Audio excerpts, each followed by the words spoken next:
Kayo po na nakaupo, subukan nyo namang tumayo. At baka matanaw ninyo ang tunay na kalagayan ko.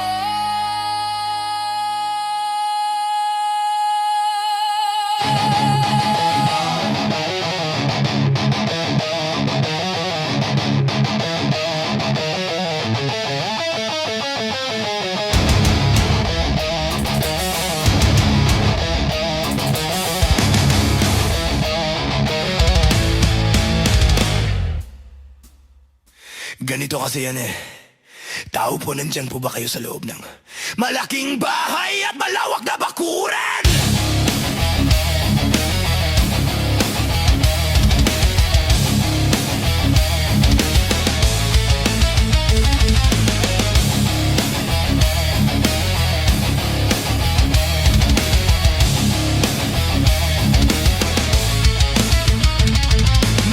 Na pader pinapaligiran at nakapilang mga mamahaling sasakyan. Mga bantay na laging bulong ng bulong, wala namang kasal pero marami ang nakabarong. Lumakas man ang ulan ay walang butas ang bubong, mga plato't kutsara na hindi kilala ang tutong. At ang kanina'y simputi ng gatas na nasa kahon, at kahit na hindi Pasko sa lamesa ay may hamon. Ang sarap sigurong manirahan sa bahay na ganyan. Sabi pa nila ay dito mo rin matatagpuan ang tao na nagmamay-ari ng isang upuan, na pag may pagkakatao'y pinag-aagawan. Kaya naman hindi niya pinakakawalan, kung makikita ko lamang siya ay aking sisigawan. Kayo po na nakaupo, Subukan nyo namang tumayo,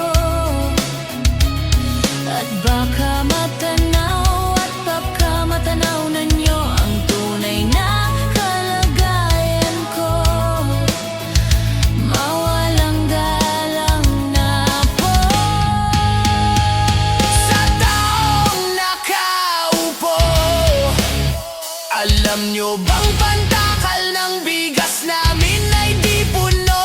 Ang dingding ng bahay namin ay pinagtagpi-tagping yero. Sa gabi ay sobrang init na tumutunaw ng yelo, na di kayang bilhin upang ilagay sa inumin. Pinakulong tubig sa lumang takuring, uling-uling gamit lang pangatong na inanod lamang sa estero, na nagsisilbing kusina sa umagay aming banyo. Ang aking inay na may kayamanan, isang kaldero na nagamit lang pag ang aking ama ay sumweldo. Pero kulang na kulang pa rin, ulam na tuyo tasin ng 50 pesos sa magapay pagkakasyahin.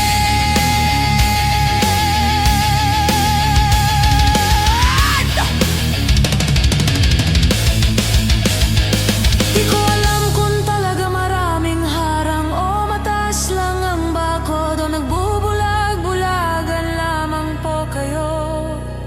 Kahit sa dami ng pera nyo, walang doktor na makapagpapalinaw ng mata nyo. Kaya wag kang masyadong alata. Bato-bato sa langit ang matama ay wag magalit. Oo, bato sa langit ang matamaan ay wag masyadong halata.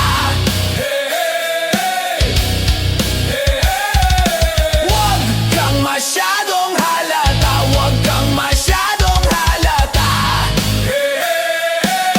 Wag kang masyadong halata.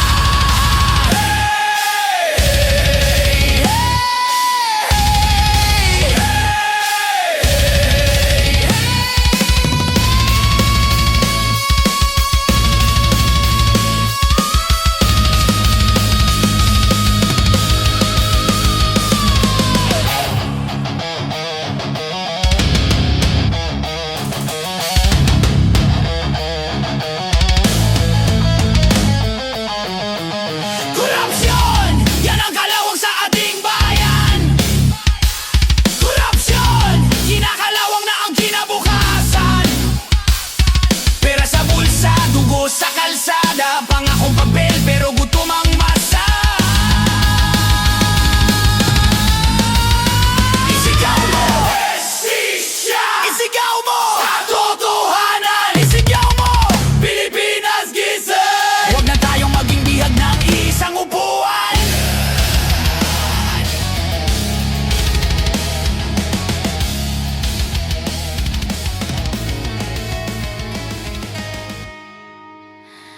Kayo po na nakaupo, Subukan nyo namang tumayo at baka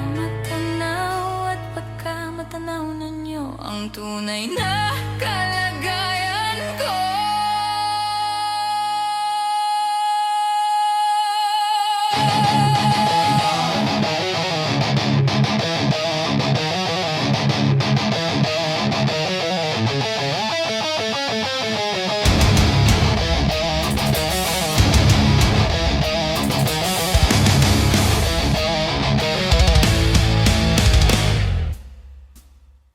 Ganito kasi yan eh.